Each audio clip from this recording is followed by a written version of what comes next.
শুভেন্দু অধিকারী মমতা ব্যানার্জির মাধ্যমে ফোন করে বলেছে যে ওটা আমার আদরের ছেলে, ওকে গ্রেফতার করবে না, ওই জন্য হয়তো গ্রেফতার করেনি।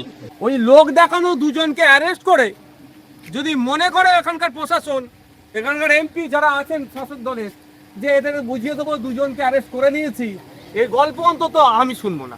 এক সপ্তাহ টাইম দিচ্ছি, ওই কালপিটটাকে না গ্রেফতার করে, তাই এর জবাব আমরা গণতান্ত্রিক প্রক্রিয়াতে দেব। আমার বাপের মেরে মাথা ফাটিয়ে 8টা সিলাই করে দিল আর আমার মাথায় ছাতা। আমি ওখান থেকে প্রায় 170 কিলোমিটার দূর থেকে আমি এসেছি এখানে। আমি গুটি করে কথা বলি।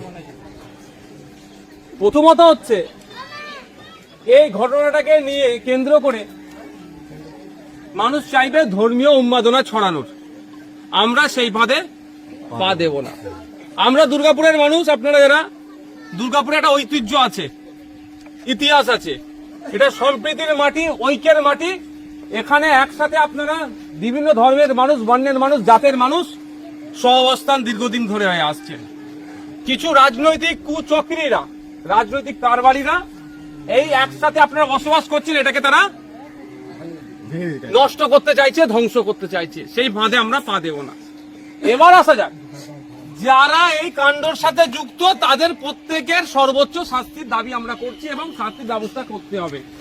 ওই লোক দেখানো দুজনকে অ্যারেস্ট করে যদি মনে করে এখানকার প্রশাসন, এখানকার এমপি যারা আছেন শাসক দলের, যে এটাকে বুঝিয়ে দেবো দুজনকে অ্যারেস্ট করে নিয়েছি, এই গল্প অন্তত আমি শুনবো না।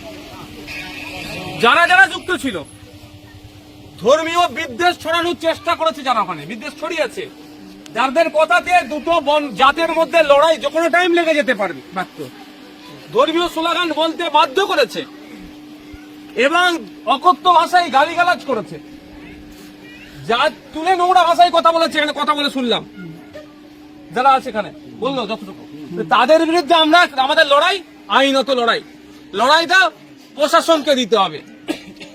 প্রশাসন যদি এর মধ্যে কারো কথা শুনে, শুভেন্দু অধিকারী হতে পারে, মমতা ব্যানার্জির কথা শুনে যদি ওই যে যাদের নামে ডাইরেক্ট নামগুলো শুনেছে, কি কি নাম,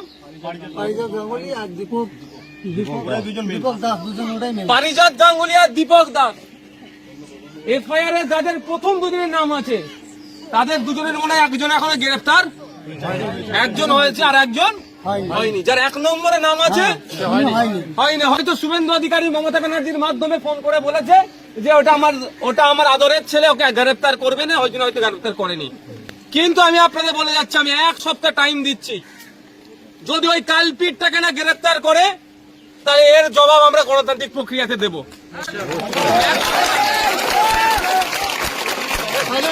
আমি 1 সপ্তাহের জন্য টাইম দিচ্ছি, প্রশাসনকে সময় দিতে হবে। প্রশাসন আমাদের চাইবো আমরা, তারা ন্যায় করবে। ছাতা লাগবে না। আমার বাপের মেরে মাথা ফাটিয়ে 8টা সিলাই করে দিল আর আমার মাথায় ছাতা, আমার ছাতার দরকার নেই। তা আমাদেরকে মাথায় রাখতে হবে, যারা ধর্মীয় উন্মাদনা ছড়িয়ে এলাকার মানুষকে উত্তপ্ত করার চেষ্টা করছে, এই সামাজিক ব্যাধিকে আমরা সমাজের সকল স্তরের মানুষকে নিয়ে প্রতিহত করব। এদের বাংলাকে ঠাঁই দেব না। সম্প্রীতির বাংলা, ঐক্যের বাংলা, এই বাংলাকে যারা সম্প্রীতি বিনষ্ট করার চেষ্টা করবে তাদের বিরুদ্ধে আমরা এক হয়ে লড়াই করব।